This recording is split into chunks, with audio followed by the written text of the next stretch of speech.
Hello বিয়ান, কেমন আছেন? বলছি আমার মেয়া ছেলেটাকে একটু পাঠায় দেন না। এই 10 দিন হলো চলে গেছে, কিন্তু মনে হচ্ছে কতদিন দেখি নাই।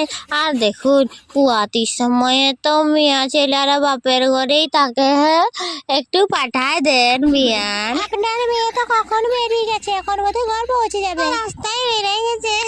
হ্যাঁ, ঠিক আছে, রাখছি। এবং আসো, শুনো। ও বাবা, কি আসবে? আমার কোমর বাজছে, আমার পা বাজছে।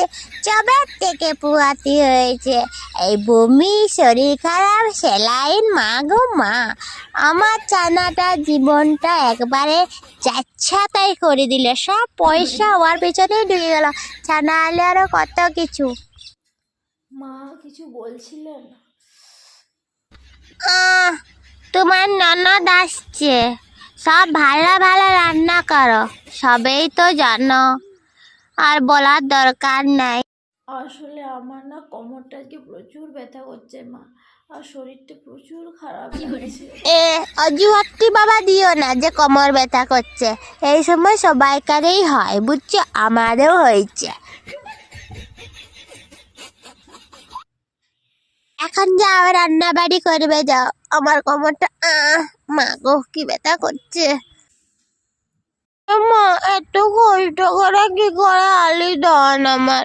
একটু দাদাকে বলতে পারতিস ফোনটা করে। যাই তো ফোন করেছি, তোর শাশুড়ে উঠিয়েছে, বলছে বৌমা তো বেরিয়ে গেছে। ও মা, কত কষ্ট আমার। ধন্য কমর তো শুকনো লাগছে মাথা। বাদ দে, যা হয়েছে। মানে মা, তুই কিন্তু এখন 5 মাস কুত্তাও লড়িস না। হ্যাঁ, আমি আর তোর বৌদি তোর এত সেবা যত্ন করবো না, তুই দেখে নিবি। দেখ মা, তুমি যে বলছো বৌদি করবে, তাহলে বৌদি কি করে করবে?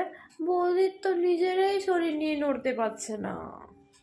তা কি হয়েছে? হ্যাঁ, এই সময়ে যত বেশি কাজ করবে তত ভালো, তত নর্মালে বাচ্চা হবে, বুঝেছো? মা, এই সংসারে ঝামেলায় তুই মন দিস না মা, ওরকম করিস না সোনা আমার। আমার শরীরটা প্রচুর খারাপ লাগছে আজকে, বিশ্বাস করুন। শুনে বাপু, এই সময় সবাইকারই টুকিটাকি লাগিয়েই থাকে, আর যত কাজ করবে তোমারই ভালো। মা দেখ, যেদিন থেকে তোর ভাই বৌদি আসছে সেদিন থেকে এটা সেটা লাগেই আছে। হ্যাঁ, আমরা কোনোদিন ডাক্তারের মুখ দেখেছি না কিছু, যেই বেদা